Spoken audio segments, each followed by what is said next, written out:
Welcome to my YouTube. These phrases will help you as a learner to understand your Igbo teacher very well. So when your Igbo teacher is teaching you in class, there are some phrases she's going to use to communicate with you. So if you can understand these phrases, it will help you to speak Igbo, at least 5% Igbo in the class. So you should be able to know when your teacher is asking you a question or when a teacher is just teaching, okay? So the first phrase is ehotra.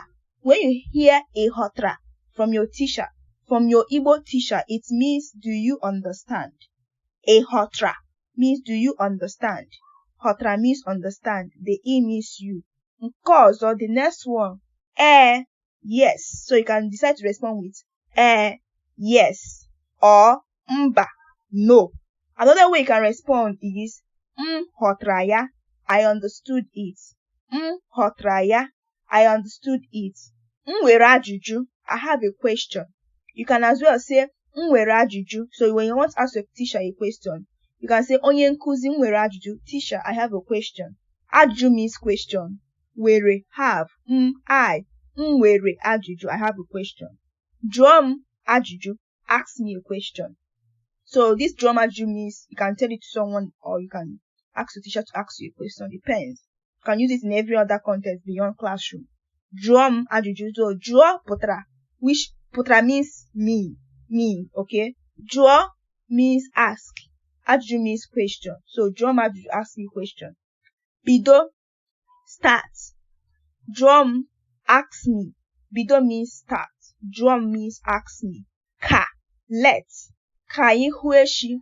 Let's meet tomorrow. So let's assume that you finished a day class with your teacher and she's requesting for tomorrow's class, or probably she can say let's meet tomorrow, or you can as well tell your teacher let's meet tomorrow.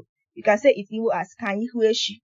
Ka anyị hụ echi. You can as well use it beyond the classroom. Ka anyị hụ echi. So ka, the word ka means let in Igbo. That doesn't mean that ka only means let. So a word in Igbo can have over 5 meanings attached to it depending on context, okay? But in the context of let, the word ka means let. Ka anyị, let us.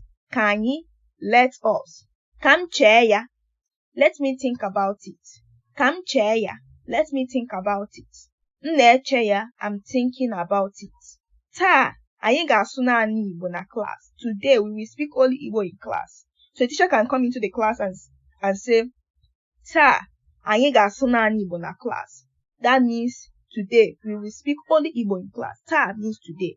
Anyị, we, ga-asụ, will speak naanị only Igbo na class, in class. I nwetere ya. So when your teacher says I nwetere ya, it means you got it. I nwetere ya means you got it. Pụtara gịnị means what? Pụtara gịnị means what? Bido n'isi, start afresh. So when you want to tell someone to start something all over again, you say bido n'isi. So description, remember Igbo language is a descriptive language. Bido means start. N'isi, head. Isi, head, on head. So starting something from the head, means starting from something from the very first start. Starting is from the beginning. So bido n'isi means start afresh or start again. You can as well say bido ọzọ, start again. O doro gị anya could mean it is clear to you. Then in a question format, o doro gị anya, is it clear to you? O doro gị anya, is it clear to you? So I'm asking you now, is this video clear to you? O doro gị anya.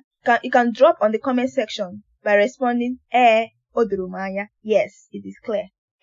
O doro m anya.